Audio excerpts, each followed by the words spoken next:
Vortex, I thought that I would talk about something that I allude to a lot, but I don't think I've ever really talked about it directly. Why I believe in God. I'm sure that my testimony will not convict anybody that isn't a believer. But believers out there will probably have stronger faith because of it. So I try to instill a level of awareness with people in relation to like the way that the world thinks about things. Okay? People are very black and white, and you living in the gray is not going to provide them ample evidence as to why it makes more sense to do that. Just like if you really, really believe God, it doesn't matter like how devout you are and how much your relationship with God means to you. You're probably not likely to convince anybody that doesn't have that same perspective, because it really is, back to the cold brew, it really is a personal thing, which is why I don't push my beliefs on people, because that's wrong to do that regardless of what we're talking about. But it's especially wrong to do that with God, because God's in each and every one of us, whether we acknowledge that or not. And so if you're trying to convince somebody of that and they don't believe that, that's because like their personal convictions won't allow them to believe that. And you don't have to be them. You don't have to live life as that person with that experience and those genes and those behavioral defenses or whatever you want to call them. And so I think that people that have empathy are of God. People that don't have empathy are not of God. I simplify things in different ways. So that's my way of being black or white. I feel like if you have more capacity for emotions, then you have more of a capacity for, life experience. Only the life experience that you have is going to be up here. Whereas I think most normies, or whatever they are, the sheep, right? It's like they experience things on the outside. Whereas I think more spiritual people that are just, I think more emotional and more cognizant of everything in general. We experience things more internally. But anyway, because I've always had that very internal experience, I've always been super aware of the fact that God is everywhere. So that's why, I perform stand-up comedy at strip clubs and LGBT coffee shops and all that. I've always been very warm and very loving towards everybody. If I'm ever mean, I feel really bad about it. And I don't want to be mean. And sometimes I have several misgivings about doing stand-up because I know that stand-up is not a nice thing.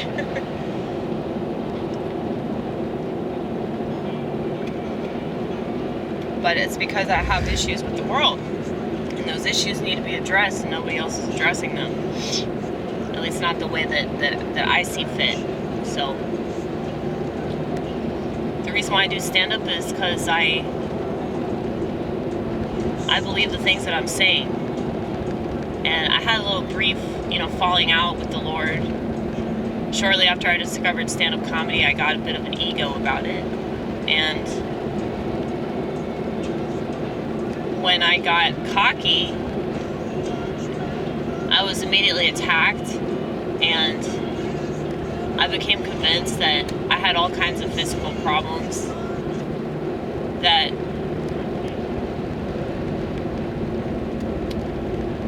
who knows? I might have them. But, anything you focus on gets bigger.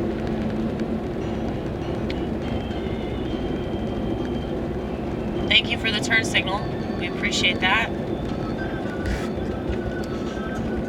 See, I can focus on the one person that used their turn signal, or I can focus on all the other motherfuckers that don't. But I focus on that one person, that I remember that there's still one person on this road that knows how to communicate, right? Right? Well,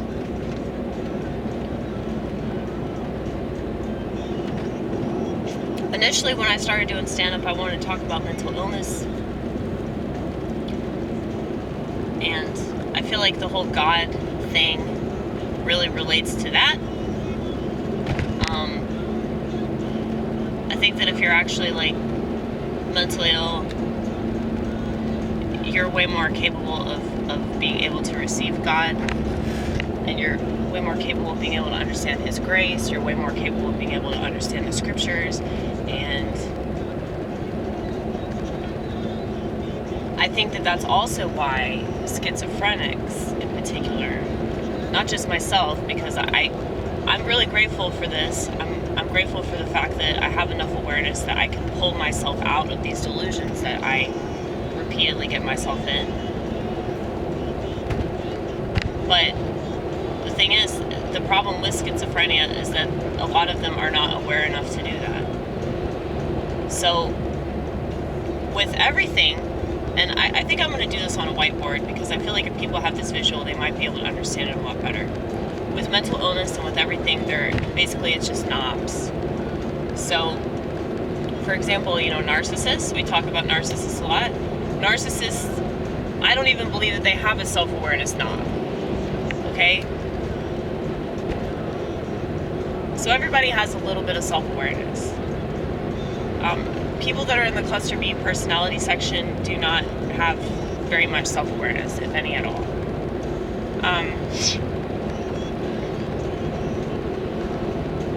But a lot of times, you see this when people get angry. They choose not to care. They choose not to care how their actions and their words are negatively affecting those around them, because they're so mad that that's all that they can see. When people say that they're seeing red, yeah, that's what that means. Well, sometimes you can see red, other times you can see blue. Like when you're really, really depressed, all you can see is blue. And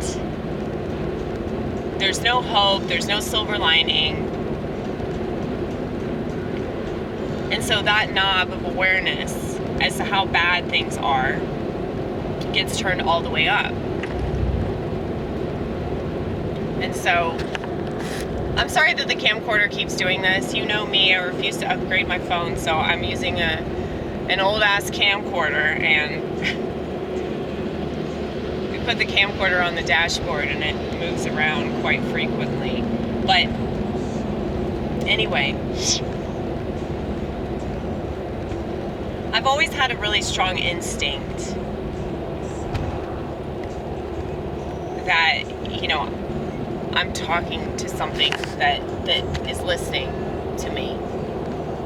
And the experience that I'm having, which has always been fairly difficult,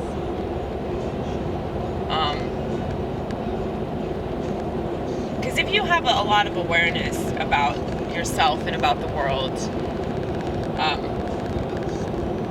and people are convinced that you either think too much, you feel too much, you cry too much, and they want you to take pills, or they want you to see somebody so you can talk to them, so you stop making the general public uncomfortable.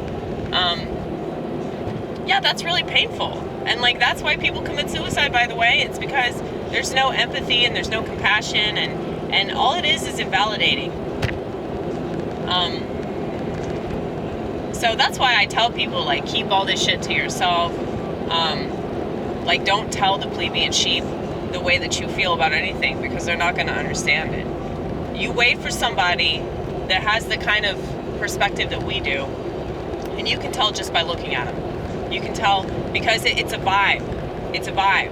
Just like anytime I'm around somebody that's a narcissist, I want to get away from them immediately, okay? Anytime that I'm around somebody like me, anytime that I'm around somebody and I can tell that they're aware of things, it's just, there's a look, there's a vibe. It's a meeting of the minds. And people that don't have minds can't meet in that way. That's why, like, me and Ronit are like this. Our connection is so strong. That's why when we met Brad, our musical friend, when we met him, it was like this immediate connection. So, you know, it's sad though. It's very lonely. It's a very lonely existence. But once again, that's why I believe in God so much. So that, you know, anytime that I experience things, and you know, you might see that as personal weakness. You might see that as, well, you know, I don't have to believe that. That's fine. That's good for you.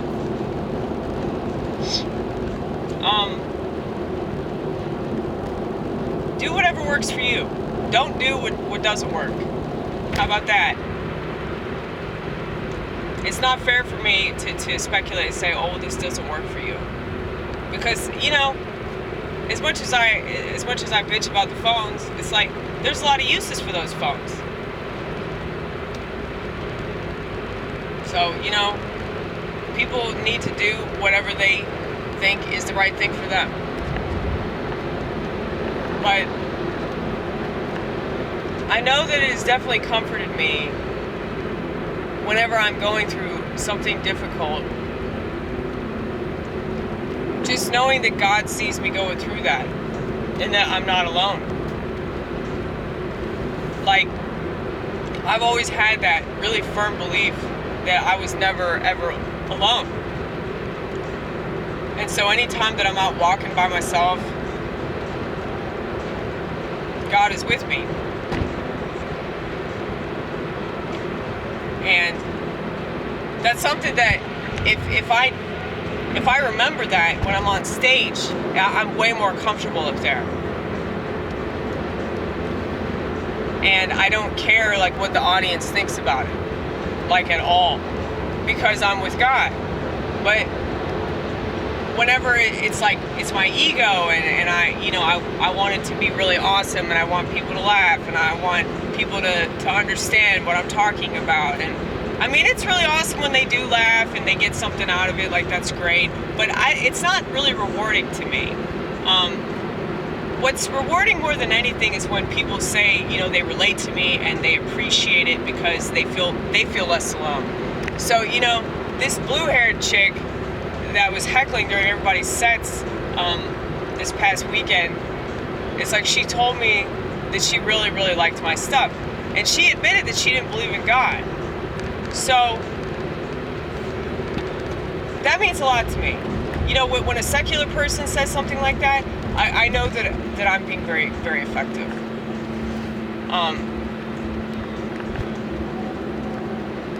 So even if she doesn't believe in God, she believes in my comedy, which is probably the closest thing to God that she's gonna get, since bitch has blue hair. But whatever. It was actually really well done. She did the tips very, very nicely.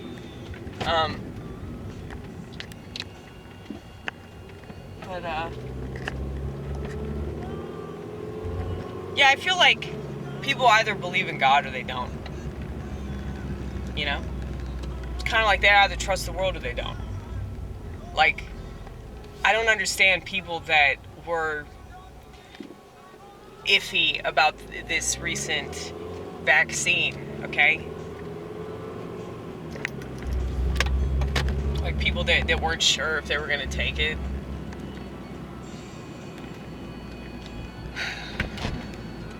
just don't get that. Like, I actually have more respect for people that got it immediately than people that weren't sure and then they just ended up getting it because their work made them do it. Pity. I pity you. I pity you and your lack of conviction. At least a communist has convictions.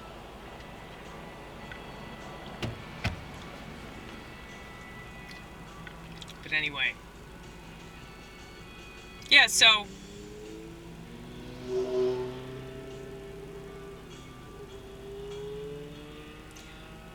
one of the really cool things about believing in God, but one of the really frustrating things about believing in God, and this can be somewhat dangerous, at least when we're talking about schizophrenia, is that you think that everything happens for a reason, you know? Because, you know, you hear this often from people that really hardcore believe in God. But, like, if you're schizo, you analyze everything under that lens. And so you're constantly trying to figure out what the deeper meaning of everything is. And while that intention is good, you know, that means that you care, that means that you believe in something, right? And I think that this is why I struggle with marijuana.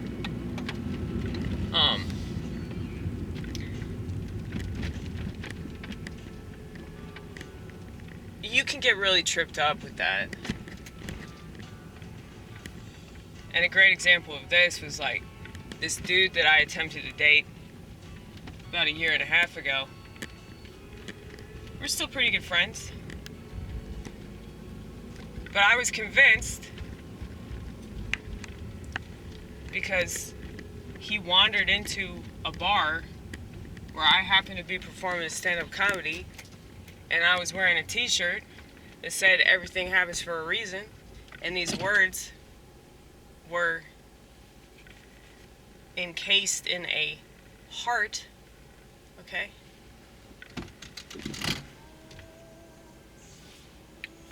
Because this experience happened,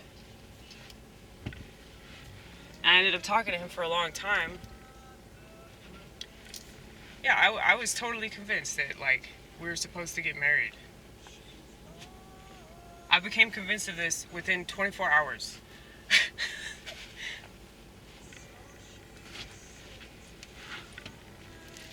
So, that can be somewhat dangerous, you know, if you get impulsive and you make some crazy ass decision based off of a random conviction that you get about somebody.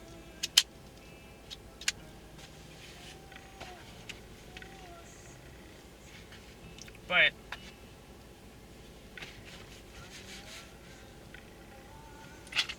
you know, occasionally I can see like the God idea, you know, making people a little bad shit. But you know, if they're truly of God though, like they'll be able to come out of it because they'll realize that they're being fucked with. Because keep in mind, you know, Satan just wants to be God. He wants to be on the same level. So that's what he's going to do. He's going to have you convinced of all these things that aren't true, and you're going to tell yourself, "Oh, God wants me to do this. You know, trust me, I've had, you know, misgivings about, you know, my flip phone life. You know, like what if it's just, you know, Satan doesn't want me to get a smartphone because he just wants me to stay in the house."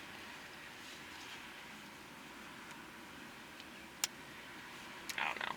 It's important to question yourself. It's important to not just trust like everything that you're thinking, because sometimes you could be wrong. So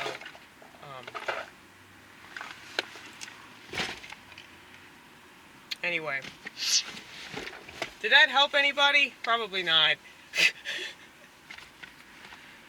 Is anybody like prostrating right now because of my convictions? The thing is, y'all, I've always talked to God like he was right there. Like whenever I'd walk to and from school back in the day, I would talk to him. The whole time that I was riding the bus, I'd talk to him. Whenever I'd ride my bike, I would talk to God.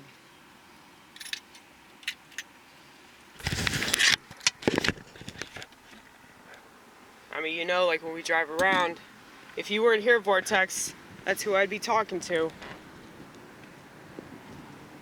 So, you know, like I said, you either have it or you don't. And people that have it, they can increase it. But you see oftentimes people lose God. You know, I've lost God. I walked away from that. So,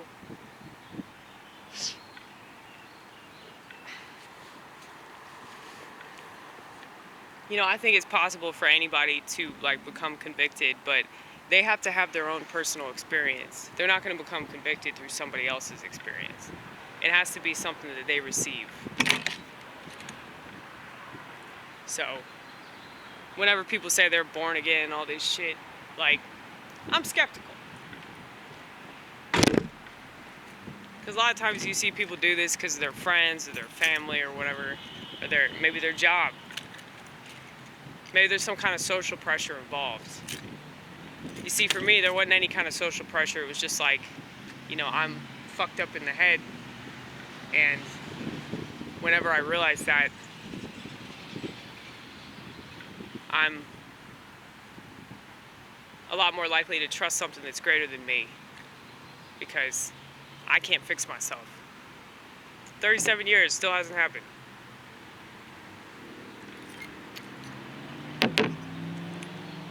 But